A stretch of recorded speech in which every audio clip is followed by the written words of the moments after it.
Saludamos en vivo en nuestros estudios a el ex sacerdote Fernando Vega, quien es miembro de la Comisión Anticorrupción en la provincia de La Suay. Una discusión entre extremistas, ultraderecha y ultraliberalismo, se evidenció ayer con manifestaciones en las afueras y en el interior de la Asamblea. ¿Cómo moderar esta discusión en el Ecuador? Bien, yo quisiera plantear de entrada el tema. Como lo decía en la entrevista, estamos hablando de la vida y de los derechos de seres humanos que entran en conflicto en determinados momentos. Y yo creo que ahí la Iglesia en el pasado tenía un principio ético importante que se llamaba el principio del doble efecto. Es decir, hay veces en el que el conflicto entre un derecho y otro derecho chocan, entre el derecho de la madre y el derecho del niño, el derecho del embrión, ¿no? Allí no está clara esta línea, que cuando se habla de derecho dice que el derecho de una persona termina donde comienza el derecho de los demás. Pero resulta que en este caso los derechos se traslapan. ¿Por qué? Porque el conflicto acontece precisamente en el espacio del cuerpo de la madre, ¿no es cierto? Y con consecuencias en el espacio del cuerpo del niño, del hijo, ¿no es cierto? Entonces, no se puede obviar la existencia de un conflicto.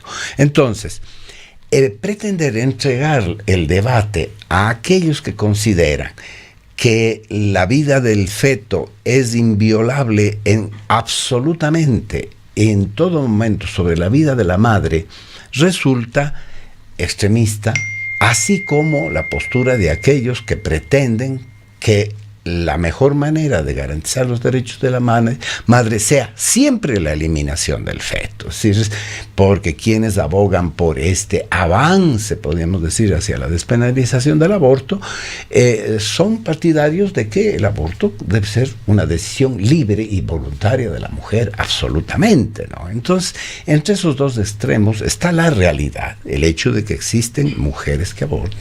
Este es un tema de discusión global. Se ha dado prácticamente en todos los países del mundo, de una o de otra manera. ¿Hay referentes internacionales en donde se ha llegado a una situación quizá digna de emular? Bueno, mire, hay otros espacios, sobre todo en las comisiones bioéticas, ¿no es cierto?, de bioética, donde precisamente la bioética intenta es decir, explorar y regular, normalizar de alguna manera aquellos temas éticos que son frutos del avance tecnológico, de nuevos descubrimientos, etcétera, que sobre los cuales no había una claridad. ¿No? Puedes abrir la Biblia, el Evangelio y encontrar una receta para resolver el tema de que si es lícito o no es lícito un trasplante, hasta dónde es lícito la muerte asistida, hasta que sobre el mismo aborto, ¿no? Sobre el mismo aborto. No cabe duda que yo que estuve en la Constitución, la Constitución estuvo inspirada en una corriente fuerte en ese momento en favor de la vida. Tanto es así que en el artículo 45 de la Constitución, pues la mayoría asambleísta, claro, hay que decir también que Correa puso un veto sobre el tema, ¿no? Pero en el artículo 45, las niñas, los niños, los adolescentes gozarán de los derechos comunes de los seres humanos, además de los específicos de su edad. El Estado reconocerá y garantizará la vida, incluido el cuidado y protección desde la concepción. Esto dice la Constitución de la Constitución. Se dejó vigente las expresiones del Código Penal antiguo, en el cual se admitía el aborto en caso de violación de una idiota o demente, eso se cambió por discapacidad mental, ¿no es cierto?, y en caso de que peligrara gravemente la vida de la madre, cosa que que los médicos tienen que decidir con consentimiento de los padres o familiares cuando entra en conflicto la vida del niño y la vida de la madre, obviamente.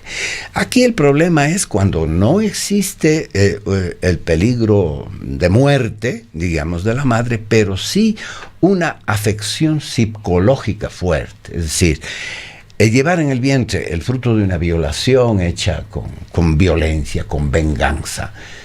La pregunta que debe ser debatida: ¿es viable humanamente un nuevo ser humano, bajo esas condiciones?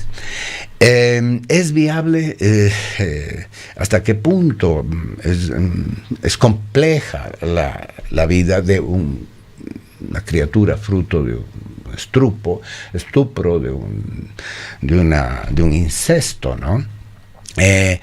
¿Hasta qué punto, si hoy conocemos sobre malformaciones que hacen realmente inviable la vida de un ser humano, podemos tomar esa decisión? Ya, yo creo que hoy en día se ha hecho enormes avances para detectarlas in vitro. Así es. Entonces, a mí me parece que los estados deben crear una institución en la cual, cuando estas cosas ocurren, estas personas se ponen bajo el amparo del Estado para ser asesoradas de manera especializada y sin excluir ninguna posibilidad. Pero aquí hay un eje transversal, fundamental, recogido en la letra constitucional, que es el derecho de las personas.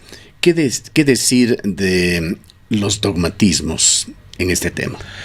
Los dogmatismos pueden servir para dirigir la ética de determinados grupos religiosos o culturales, pero no pueden ser impuestas en un Estado laico. En un Estado donde la sociedad es plural, diversa, y donde hay gente que no pertenece a esos grupos y que no están ni de lejos motivados para adscribirse a una ética, a una moral de máximos. Si la ética laica es siempre una moral de mínimos. Entonces yo creo que es necesario llegar a un consenso sereno en el cual se sopese siempre, en estos casos no hay receta. Podrán irse estableciendo protocolos con la experiencia, etcétera, pero no cabe duda que cuando, por ejemplo, una mujer es violada, pues hay muchas circunstancias que deben ser sopesadas. No es lo mismo la violación del enemigo de la casa que viola como acto de violencia y de agresión, que a lo mejor una violación por parte del propio enamorado, ¿no es cierto?, donde a lo mejor la mujer está proclive a tener el hijo, ¿no es cierto? No es lo mismo cuando llevas dentro un engendro hecho con meditación y alevosía para la violación, ¿no? ¿Hasta qué punto eso no es viable? Incluso en los propios animales. Pero allí la pregunta que surge es: ¿y qué culpa de esto tiene la criatura? Bueno, aquí viene, sopesemos, por eso es un conflicto de derechos. Hay que sopesar el derecho de la madre y el derecho del niño. A ver, en el caso veamos los derechos del niño, es decir, la progresividad de derechos va en la dirección, ¿no es cierto?, en la que está en la Constitución. Es decir, la vida es inviolable.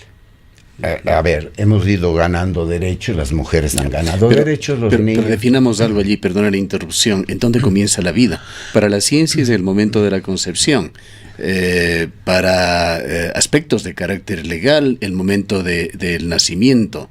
Para la Iglesia, ¿cuál es el comienzo de la vida? Bueno, ahí está el debate. Es decir, el comienzo de la vida, desde el punto de vista biológico, comienza en la concepción. Obviamente, eso está más que demostrado. Es en ese momento el óvulo fecundado ya es independiente de la decisión de la madre, puede ser incluso trasplantado a un vientre de alquiler, ¿no? Es decir, ese ser nuevo es vial. Lo que pasa es lo siguiente, es decir, que ese óvulo todavía no es un niño, es una vida humana, pero todavía no es un niño. Fíjese usted que la misma ley no lo reconoce. Antes se necesitaba cumplir los 18 años para ser ciudadano. Ahora necesita ser inscrito en el registro civil. apenas naces. Pero la progresividad de derecho hace que esos niños que están en el vientre de la madre, la sociedad y el Estado los proteja y tengan derechos, aún sin poder defenderse, y precisamente por su vulnerabilidad. Entonces, hemos llegado tan atrás en ese derecho que reconocemos la vida desde la concepción, aunque habrá que sopesar el nivel de desarrollo del feto, los derechos del embrión frente a los derechos de una madre que es un ser humano totalmente desarrollado, ¿no es cierto? Todavía el embrión es un proyecto de vida humana que en un momento determinado puede entrar en conflicto con la vida de la madre. Entonces, una institucionalidad que sopese estos dos derechos y que mediante primero un sistema de protección a estas personas, ¿no es cierto?, en conflicto, una institución que debe asesorar, acompañar y en último término respetar la decisión en estos casos concretos de la madre. Ahora, ¿qué está pasando en el Ecuador? Una asambleísta ayer daba testimonio en el programa de Carrión, diciendo que ella acompaña a realizar abortos todos los días, abortos de tipo químico, ¿no es cierto? Entonces, ¿en dónde estamos? O sea, realmente estamos a la deriva en este tema. ¿Y cómo influye dentro de esto justamente las ideologías? Justo en estos días electorales en la ciudad de Cuenca, muchos políticos, y es algo recurrente, dicen que las ideologías son cosa del pasado. No es así. Este tema se está discutiendo en una institución política por excelencia. ¿Cómo influyen las ideologías políticas en este debate? Para nuestros escuchas creo que es importante saber esto. Es decir, no cabe duda que aquí se enfrentan dos paradigmas culturales. El paradigma premoderno, dominado por los criterios religiosos, éticos, que reconocen la existencia de un jus naturalismo, de una ley natural. Es decir, por eso se hablan de pecados contra la naturaleza, se hablan de comportamientos anormales, se hablan... ¿Por qué? Porque se supone que hay una ley natural que regula el comportamiento de los seres humanos. En los animales es el instinto, en el ser humano tiene que ser la normatividad, la heteronormatividad, que viene tanto de la sociedad como viene también de las iglesias, etc.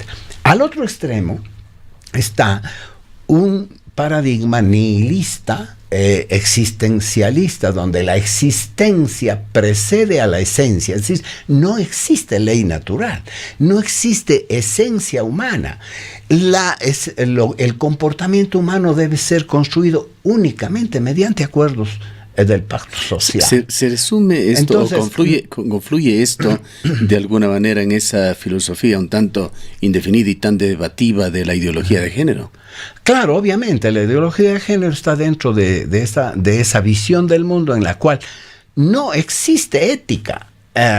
No existe una ética, digamos, que provenga de la propia naturaleza humana, sino que proviene de los juegos políticos y culturales en los que la sociedad lucha y se articula por construir una ética relativista, acomodada a los tiempos, a los vaivenes, a los intereses, ¿no es cierto? Entonces, podríamos decir que la ética depende mucho de la incidencia política de activistas políticos, ¿no es cierto? Entonces, claro, si entramos en ciertas definiciones, por ejemplo, de los grupos queer, me he preocupado yo en estos últimos tiempos, que hoy está de moda el pensamiento queer, es que no existe naturaleza, y que es más, el Estado y la familia son los enemigos que hay que destruir, porque el ser humano puede decidir hacer de sí mismo lo que quiera. Esa es la auténtica y única libertad. Entonces, en el este tipo de pensamientos, claro, son a los que usted se refiere con los pensamientos extremos. Extremos, claro, extremos, y obviamente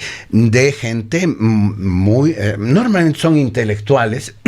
Slavoj Žižek dice en un estudio interesante que estos pensamientos son defendidos por gente que toma el nombre del pueblo, de la gente pobre, de la gente popular, a quienes no se les consulta, sino que estas personas amantes de la libertad absoluta, de la toma de decisiones de las personas adultas sobre los subalternos, como es en el caso del embrión, pues son estas personas que normalmente son intelectuales, incluso así se llega a decir que normalmente tienen vidas de tipo sexual muy liberales, ¿no?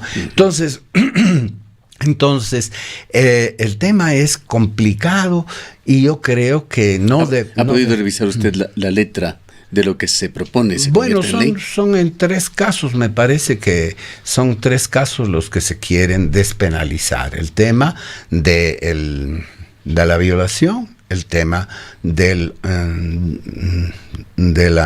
incesto o el estupro y el tema de las malformaciones congénitas. Yo digo que yo personalmente podría estar de acuerdo con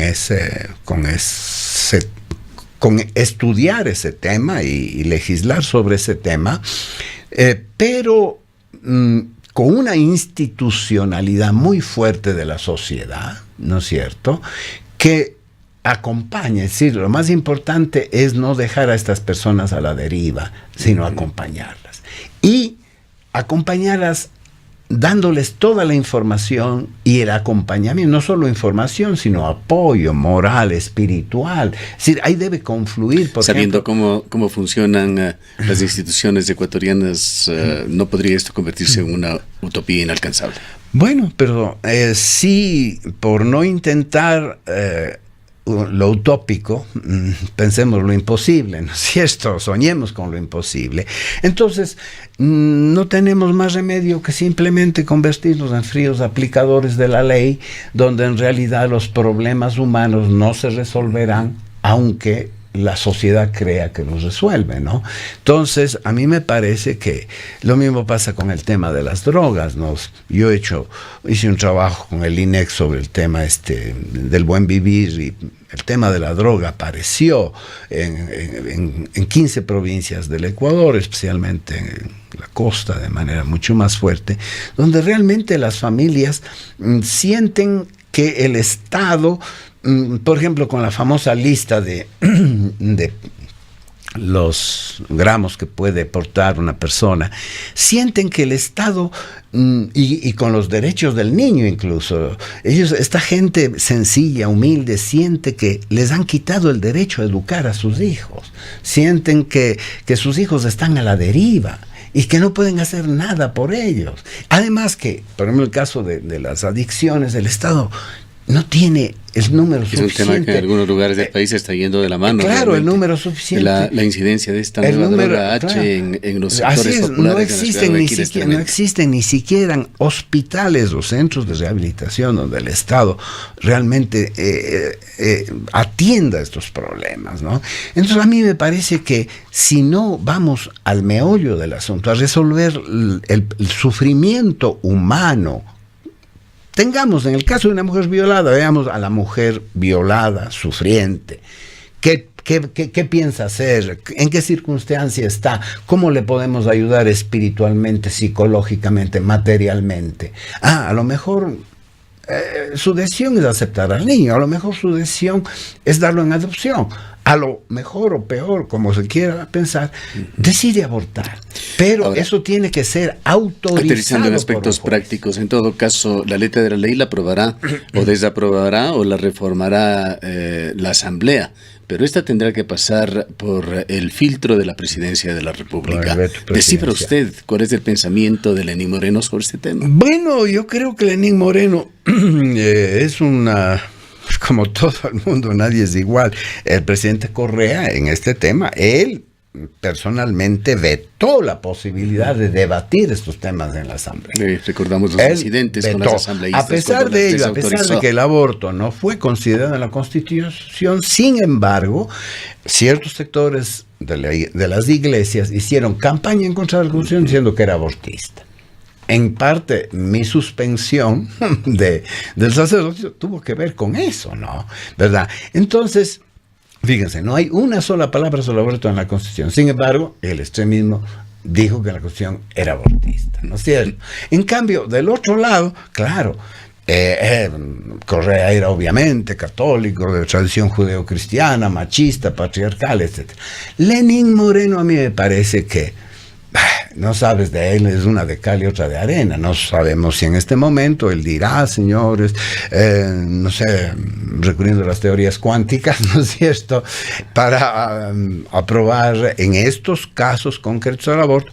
O a lo mejor, bueno, en las Navidades él aparece muy católico, muy apegado a la tradición, pero a veces también los políticos tratan los temas religiosos, culturales, simplemente como aspectos folclóricos. En todo caso, un tema importante que todos los ecuatorianos deberíamos seguirlo con interés. Hay que seguir con interés y ojalá exista, haya la sabiduría para acertar en qué es bueno para